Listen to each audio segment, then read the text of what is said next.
Hey y'all, it's Bart and welcome back to another episode of Soccer for Us. I am flying solo on this episode, a very quick one as we wrap up the Morocco and Uruguay friendlies that the United States just played, and as we look forward to the Concacaf Nations League matches that the USMNT have coming up to finish this June window. Before we get started, I do have to remind you to please subscribe to Soccer Down Here on whatever podcatcher you are listening right now. Also, follow the podcast on Twitter at Soccer for Us Pod. You can catch my lineup takes, my transfer takes, and just general takes about U.S. soccer as a whole. And lastly, make sure you, if you like this, please give me some support on buymeacoffee.com/soccerforuspod. That would be greatly appreciated if you want to just chip in and recognize that you enjoy the podcast. So the U.S. men's national team played a pair of friendlies to kick off the June window. They played Morocco and Uruguay, two teams that are World Cup bound. So a good test for this group of mostly World Cup bound players ahead of the World Cup in November of this year. Now, Greg Berhalter before this said that this camp is kind of like the last tryout, the last experimentation period before we get to the friendlies in September, which will be basically the full squad that he plans on taking to the World Cup in November. Obviously, the run-up to the World Cup is very different compared to how it would be in other years. We do not have friendlies scheduled right before we leave for the tournament. We will be leaving, individually, the players themselves will leave from wherever they are playing their club ball and will fly to Qatar and meet up with the team there. It is definitely imperative for this June window to get as many reps as possible with the most amount of first team players, both in training and on the field. Now, that said, I do think that there was some good reason to experiment and test out some players and test out some different formations during this window, and we'll talk about that. So the U.S. started June with a 3-0 win over Morocco in Cincinnati, Ohio. Again, beating a World Cup bound team 3-0 is a great feeling. The starters were Matt Turner in goal, Reggie Cannon, Walker Zimmerman, Aaron Long, and Jedi Robinson across the back line.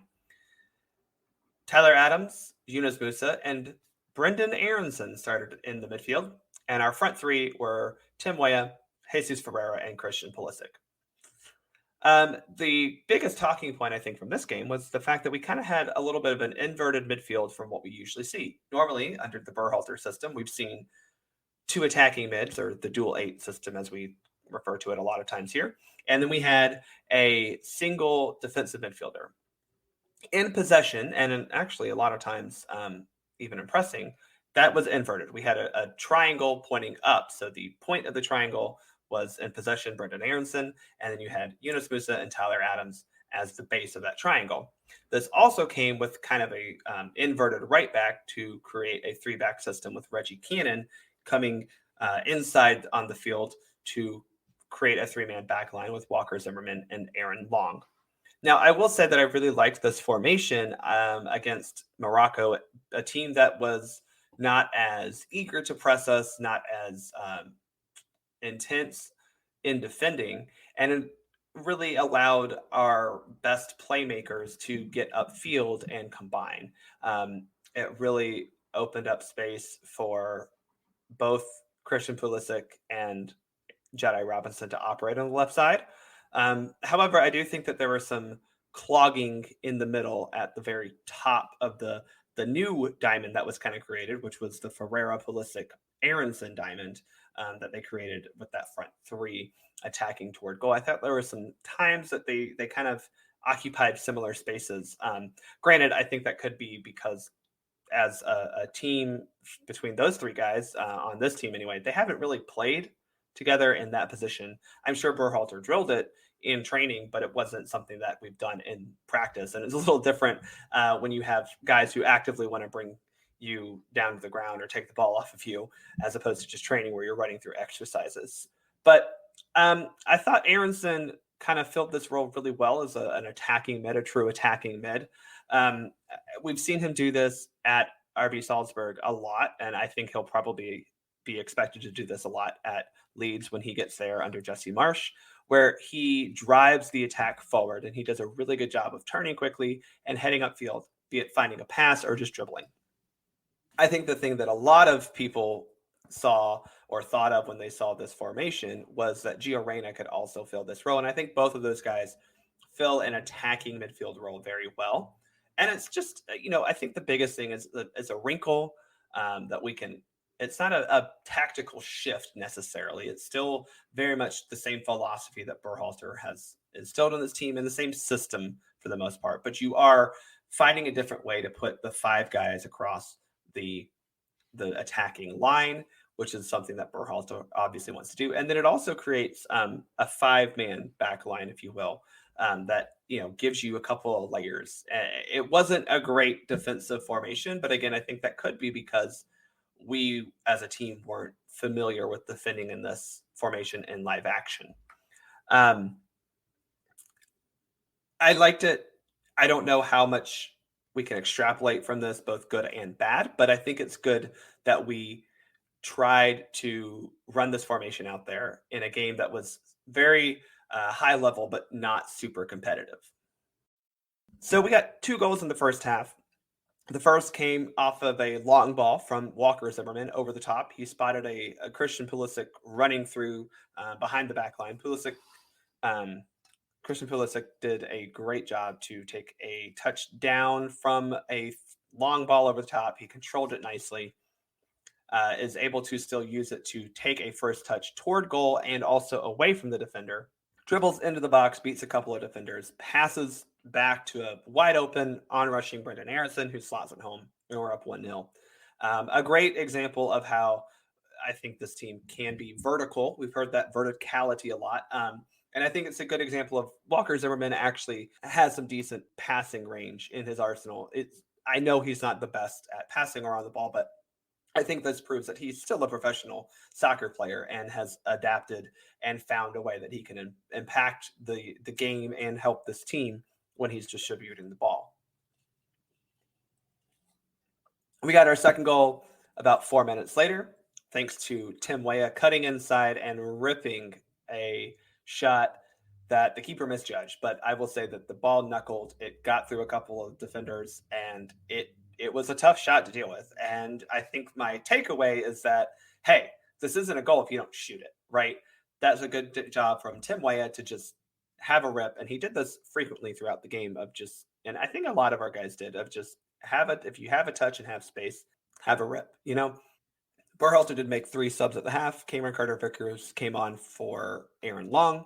Joe Scally came on for Jedi Robinson, and Haji Wright came on for Jesus Ferreira. We did get a third goal, 64th minute. Pulisic gets a ball played to him on the left side of the box. He gets to the ball first, takes a touch, and then is hacked down almost immediately. He steps up to take the penalty, lets the fracas die down as we saw them execute this well in that Panama match, and then hands the ball off to Haji Wright, who very nicely slots the ball, hard driven ball into his left corner. The keeper read it correctly, but it was such a well-taken penalty, the keeper wasn't going to be able to save it. And so we're up 3-0, and that kind of concludes the scoring. We did have 3 other subs, which are good. We had Malik Tillman, Luca De La Torre, and Weston McKennie come on. So we had 2 debuts for the U.S. men's national team.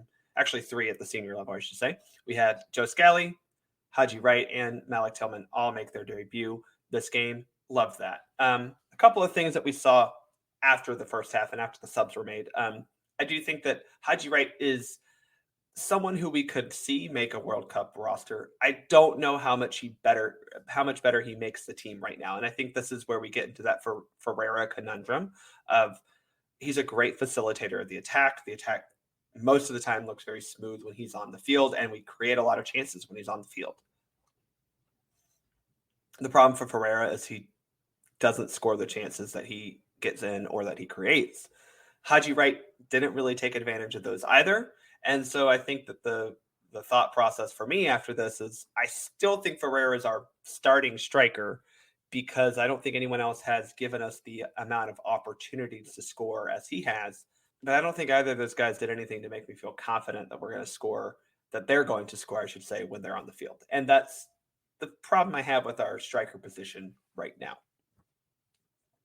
Also, want to talk about Cameron Carter-Vickers and Joe Scally. Oh, CCV also making a debut. So that's good.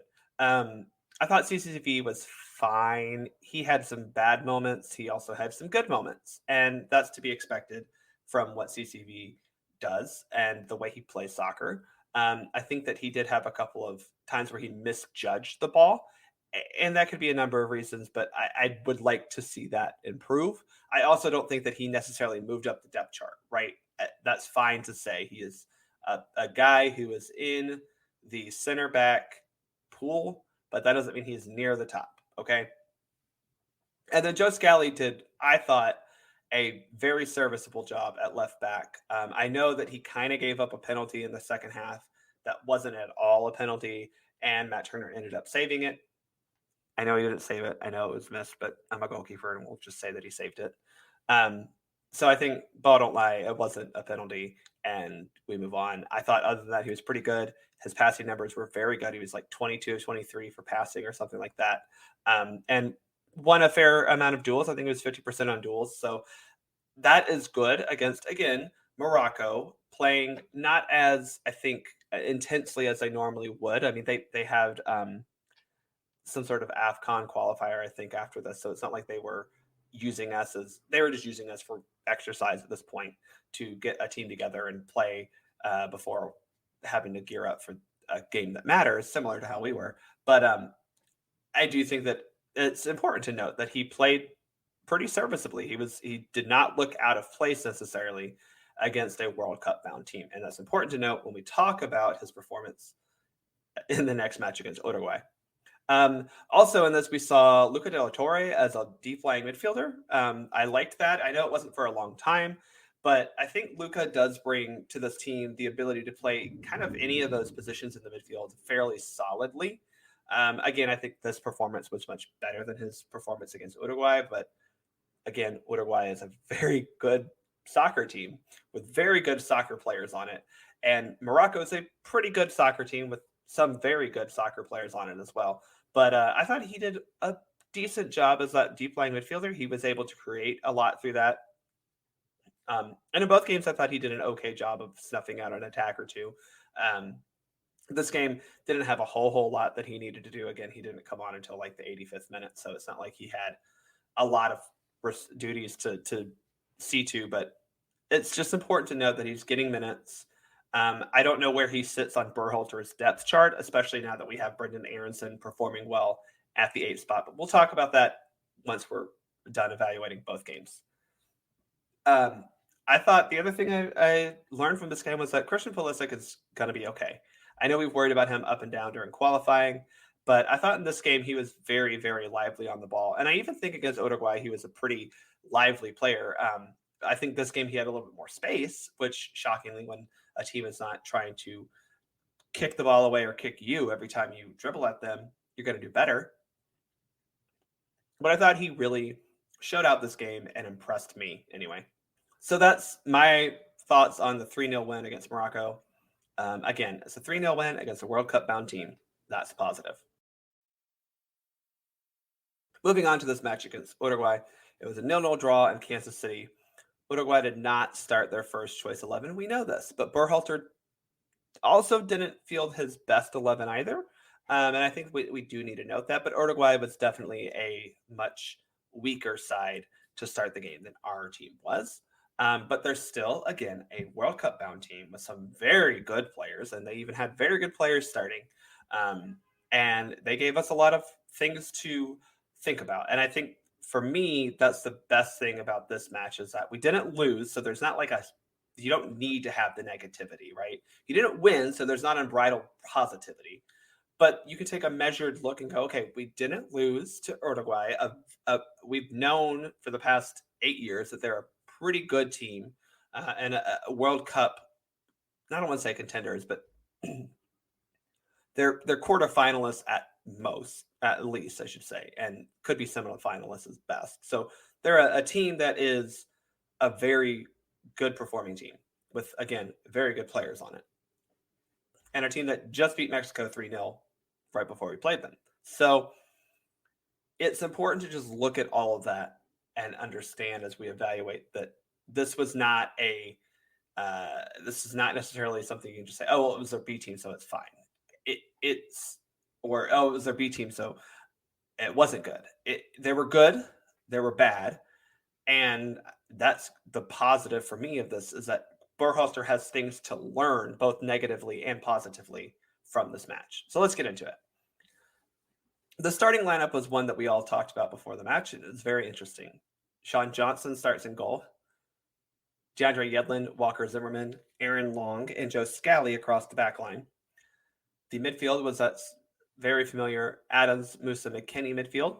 And the front three was, again, the familiar Weah, Ferreira, Pulisic. Now, I think if you were to evaluate both the midfield and the forward lines, you would say this is absolutely your first choice midfield trio. And for me, it's my first choice attacking trio. I don't think the back line is all that first choice, specifically Sean Johnson in goal. I don't think he is contending for the starting job.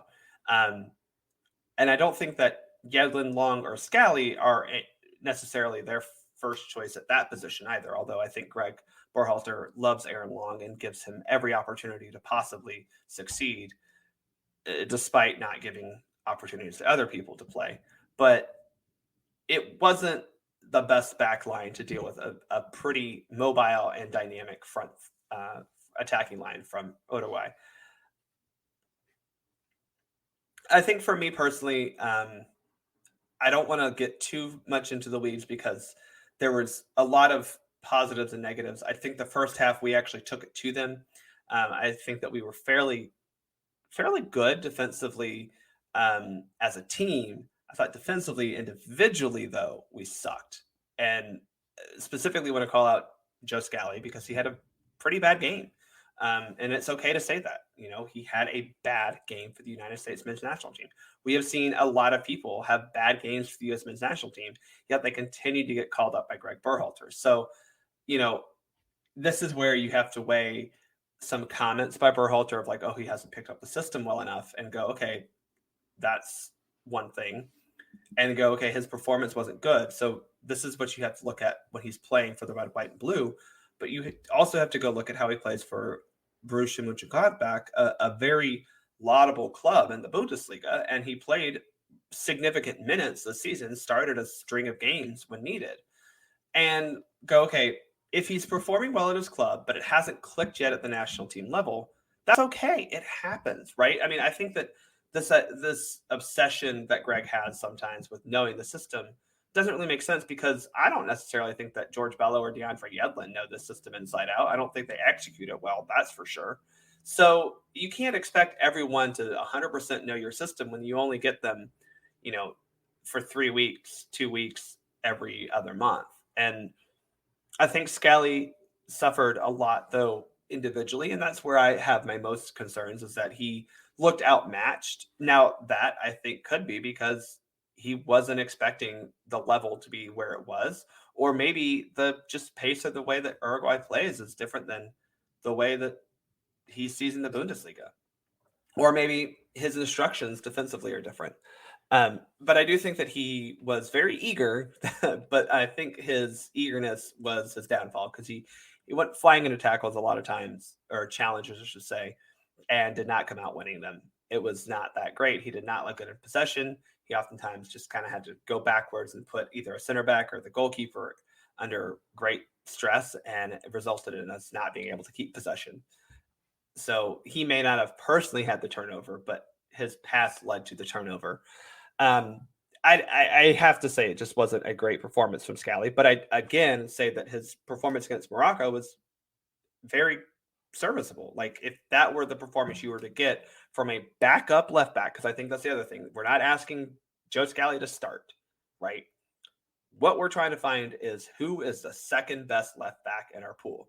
That isn't Serginho Dest, because I do want to stress that I think you need to bring 2 left backs to Qatar. I don't want to have it be Jedi Dest as your left back pool. I think that's the recipe for disaster.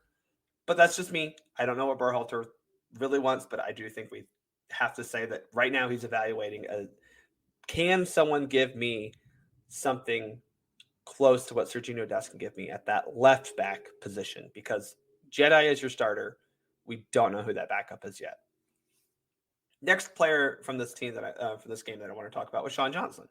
Again, I don't think this performance showed to me that he is a starter at the World Cup. What it does show me is that if he has to play, it's not a big deal. And I'm going to steal a line from Greg Velasquez from the Scuff podcast, where he says, we're making too much out of our goalkeeper issue because the solution is just play one of our good goalkeepers. And I think Johnson proved that he's a good goalkeeper. I don't think he was great with his feet. I think Sean Johnson's problem is that he has the vision to want to make passes. Sometimes those aren't executed well because as a goalkeeper, that's not something you work on all the time. So your passing cues may not be as quick, or passing lanes may close quicker than you think, because also a lot of times as a goalkeeper, you're making longer passes. But I think he has the vision to execute a lot of what Berhalter would want from that goalkeeper position. I also think that he was put into some bad positions from from Scally, from Long, and from Zimmerman, and that forced bad passes. But I also think he made some good passes. I know specifically one in the first half where he made a great pass to Yedlin, and Yedlin just misplayed it. So I think it was a mixed bag when it came to possession from Johnson, but I still don't think we have a guy in our pool who I can say, yeah, he's comfortable enough with his feet where I'm not going to be slightly scared every time it goes to him. But I think it was good. And I think from a shot stopping perspective, obviously Sean Johnson, he had a great save in the second half. And we know that he's a pretty good shot stopper. He does have the tendency to give up a mind-boggling goal. But I think he is better at that than Stefan, where Stefan oftentimes his mind-boggledness may not result in goals, but it creates more chaos. Again, I don't think this showed to me that he's a starter, but I think it showed that if he is starting, I'm not super concerned. I thought both fullbacks were bad, though.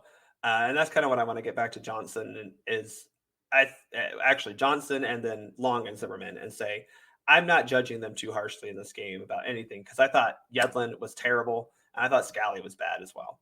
And I'm more concerned that Yedlin was so bad and so ineffective in possession and not positionally sound when he was defending, because he's the guy who's been here for forever and has been a part of Berhalter's camps for a long time, was part of World Cup qualifying, and still not really getting the system. And it really was the problem all night, because most of Uruguay's attacks, yes, they came down our left wing, but they came because they were able to beat our fullbacks. Not necessarily because they carved up us from the middle or they beat us 1v1 on a center back. It was they beat our fullbacks, and that's a concern. My last overall point from this game, Jesus Ferreira has to score. And this is where we want to talk about that Ferreira conundrum of he facilitates play so well. He gets in good positions. He gets other people in good positions. He finds them in good positions. Dude, you have to score. You had multiple opportunities in both of these games to put the ball in the back of the net, and you failed. And I understand that not every chance results in a goal. That's why we call it expected goals. That's the metric we use. But, bruh, against Morocco, you were basically inside the goal and somehow missed. We had chances against Uruguay that you let go to waste. We have to get production out of our striker position. And so production could be assists, but he hasn't really done that. And outside of the Panama game, it hasn't been a great run of form or a great run of production for Ferreira at the national team level. And he has this problem where he does miss chances at the international level, despite getting so many opportunities. That El Salvador game in January is the perfect example of why it's so frustrating to have a guy through whom we played really well. We played really well through Ferreira. We played really well with Ferreira. We set up great chances for Ferreira and off of Ferreira. He could not score them. You've got to score. You have to score. We need our striker to at least be a threat to score. And right now, I don't think he's a threat to score. And that's a problem. That is a problem. That the real problem is we don't have anyone else who is scoring. We had a hot Pepe to start the qualifying campaign. He still hasn't scored since October. So that is an issue. We have guys scoring at club. Haji Wright, Jordan Pefok, not able to score for the national team. We have a guy like Josh Sargent who does everything possible that Greg Berhalter wants, can't score for club or country. And this is the big concern I have, because the center back problem is the issue is that no one's elite. We have a lot of pretty good center backs. Our goalkeeper problem is that no one's elite. We have a lot of pretty good goalkeepers, right? I don't think we have someone who's close to being a good striker at the international level. Certainly not a good goal scorer. I'm concerned about that. And, I think that causes a lot of stress on the team as well. I don't want to be in a position against Wales or Iran where we missed a chance or three, clear-cut chances, because we had a lot of those in this. We had several of those, I should say, in this window, where you've missed a couple of clear-cut chances, and then you give up one counterattack, and Gareth Bale has put one in the back of the net. You know what I'm saying? I don't need that. We got to convert the chances we create. And which brings me to my last kind of takeaway from this game, and I think the window as a whole is, man, our set pieces were bad. Christian Pulisic cannot be our set piece taker. He's not good at it, especially corners. He's just not good at it. I'm sorry, y'all. We got to find someone else. I don't know who that is, but we got to find someone else to do it. And if we don't have someone else to do it, then we're wasting good opportunities to get guys like Aaron Long. Aaron Long in this case, but Walker Zimmerman, Weston McKennie, those guys to get in on goal, or whoever's playing. I mean, even if it is Aaron Long playing next to Walker Zimmerman, both of those guys are threats on set pieces. Cameron Carter-Vickers would be a threat on set pieces. Even Chris Richards is a decent set piece attacker. We're wasting that opportunity of a legitimate advantage we have, I think, over others. I mean, Walker Zimmerman I'm saying this is an elite aerial player. He is. He was still able to somehow get ahead on the crap that Christian Pulisic was serving him.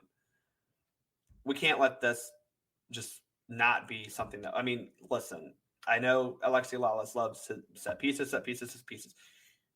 You have got, in the World Cup, we have seen it time and time again where teams that win the World Cup take advantage on set piece opportunities. And we do not do that. We just don't. I don't know why we have them. I don't. I would rather just give the ball to the other team and say, okay, cool, we'll get back and defend and win it back and hopefully create a transition moment, because we are terrible at set pieces. And a lot of that is on Christian Pulisic, who is absolutely horrid. He was terrible this entire window.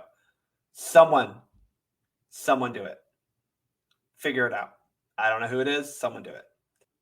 Overall, I think this was a pretty good friendly series. I thought, again, that we learned a lot of good and bad things about this team. And we saw some experiments that we can take real data from. We had a 3-back system. We had an inverted, we had a true attacking midfield system. We had a system where Weah was our widest right player and Jedi was our widest left player. We had other systems where both Weah and Pulisic were kind of tucked in a little bit. So we got to see a lot of different wrinkles of the system that Berhalter has in place, and that is a positive. We also saw, and this is a positive, we saw players who need to improve. Joe Scally needed to have, you have to have a bad performance as a kid to go, okay, this is where I messed up. And hopefully with Berhalter actually wanting to coach him, can sit him down and say, this is where we need you to see you do better, or this is how you can improve this, or this is where you don't make that mistake the next time. Same with Aaron Long, who I thought made a lot of mistakes. And I saw Walker Zimmerman actually marshaling the back line very well and instructing Long on how he wasn't doing what he needed to do. But I think overall, this was a good window because there was so much data, good and bad, that we got from it that can help Berhalter evaluate the team as we move forward. I don't think we're going to get a whole lot out of these Nations League games. We'll talk about that in a second. But I think for these two games against two World Cup bound opponents, we learned our team's pretty all right. I mean, I learned that they should get out of the group. I think that I am very cemented in that after watching us get a draw against Uruguay and beat Morocco pretty handily. So that's my takeaway from this 2-game window to open the window, if that makes sense. A couple of random thoughts before we go on to the Nations League, or random pieces of news, I should say. We know that Wales will be our opponent in Group B. We will open the World Cup with them on November 21st. By the time you hear this, hopefully there is a U20 roster out.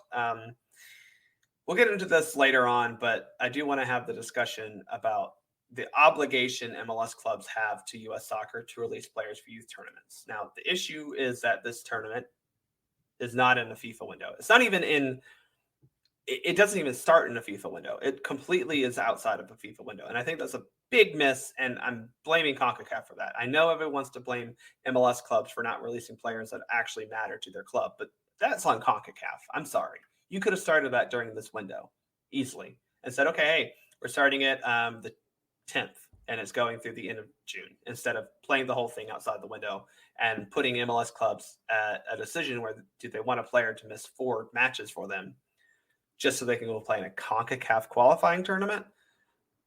I don't think that clubs are going to risk that, but hopefully we have that roster out and those games start June 18th. Also, sad news. Caterine Macario announced that she tore her ACL in that final match that Lyon played against some random team in France. I don't even remember who it was. She tore her ACL. She came out early of that match with a knee injury. And as soon as I saw that pop up on my Thought Mob notifications, I panicked because that's never good. She announced that it was an ACL tear. The unfortunate part of this is that she will not be able to play in the Concacaf Women's Championships. I don't think that necessarily is like a bad thing for the U.S. women's team, because Alex Morgan, Ashley Hatch, and even in the attacking mid situation, Roosevelt, Ashley Sanchez, like, we're fine. Like, talent-wise, we'll be okay to win the Concacaf Women's Championship.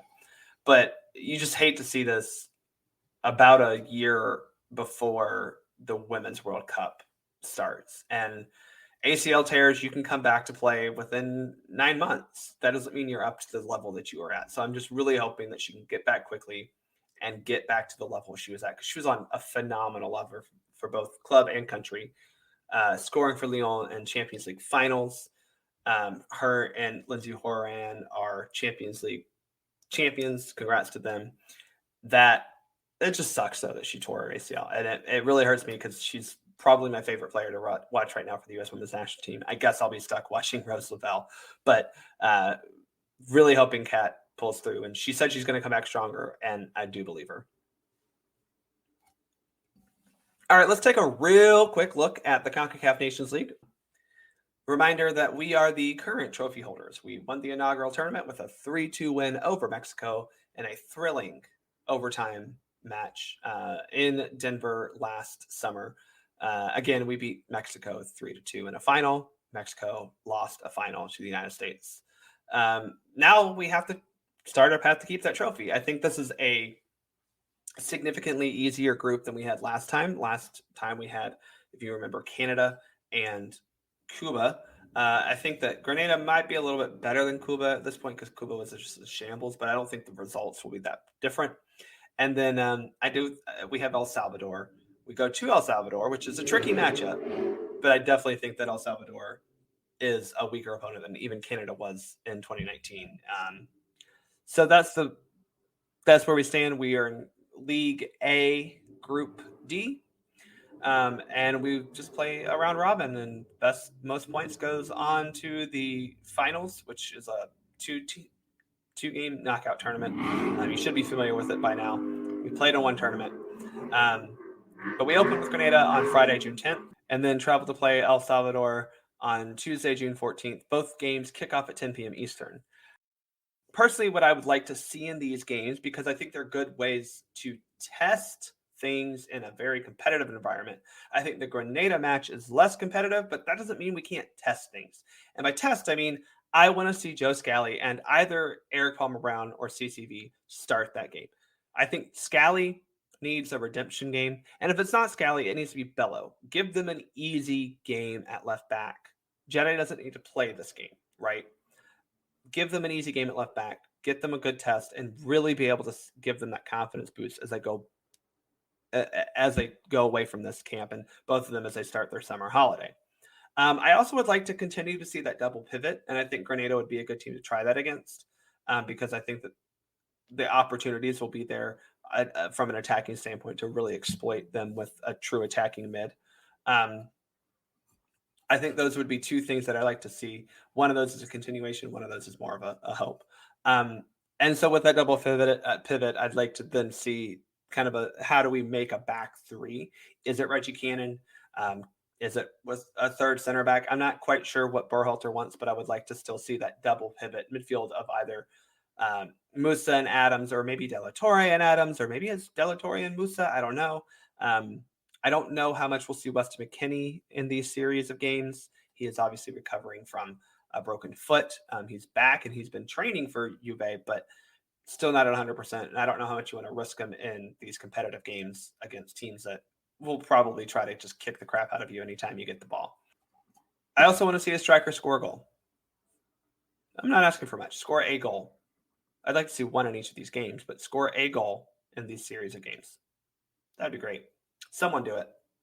But I like this matchup actually with El Salvador on Tuesday the 14th, because that was the first game we played way back on September 2nd of 2021 to start our World Cup qualifying campaign. We went to San Salvador, played El Salvador against a raucous crowd, a fanatical crowd, an amazing atmosphere, but definitely an intimidating atmosphere. Will it be the same? Probably not. I mean, I'm sure they're not thinking of the Nations League the same way as a potential to get into the World Cup, but I expect it to be hostile nonetheless. How have we progressed from that game to this? And I think it'll be good metric, because I do expect Berhalter to want to field his best team in that game, because it'll be the last time that he'll be able to get the best 11 that he can on the field before September. Also, these guys, most of them, especially in the best 11 that he can field, will be going off to summer holiday, take a breather before they go start preseason for their clubs in Europe. Even the MLS guys, look, you got to run them out. So it'll be a good way to kind of benchmark how we've progressed. I would love to get 2 wins out of this, but if we go down to El Salvador and get a draw, I'm interested to see how it looks. And, does it mean that we've progressed? Because I still think that El Salvador game that we played to open qualifying was not the worst performance, and we probably could have won. We just didn't have a great time scoring against El Salvador in World Cup qualifying. Hopefully that remedies itself, and hopefully we figured out for ourselves how to play through them a little bit easier. That's all I have to say about the Nations League. I think it would be really awesome to win it back-to-back.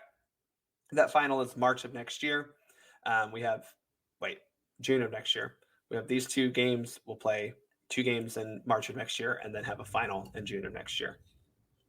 So a lot to look forward to from that, even after the World Cup, which is exciting. That's the one benefit I will say about Nations League, is that it's more exciting to me than Gold Cup when it comes to group stage matches, because I kind of mean a little bit more. And we get to the meat of the competition when we get to those finals. That's all I have to say about this series of Concacaf Nations League games. That's all I have to say about the first 2 games that we saw in this June window, the friendlies that we played against Uruguay and Morocco. Again, we didn't concede a goal to 2 World Cup bound teams over 180 minutes. That's awesome. And I think if you're trying to find reasons to be mad about this, I don't know what to tell you. Enjoy it. Again, make sure you follow the podcast at Soccer for Us Pod. Subscribe to Soccer Down Here on whatever podcatcher you are listening right now, and support the podcast at buymeacoffee.com/soccerforuspod. Thanks for listening. I'm Bart. I'm out.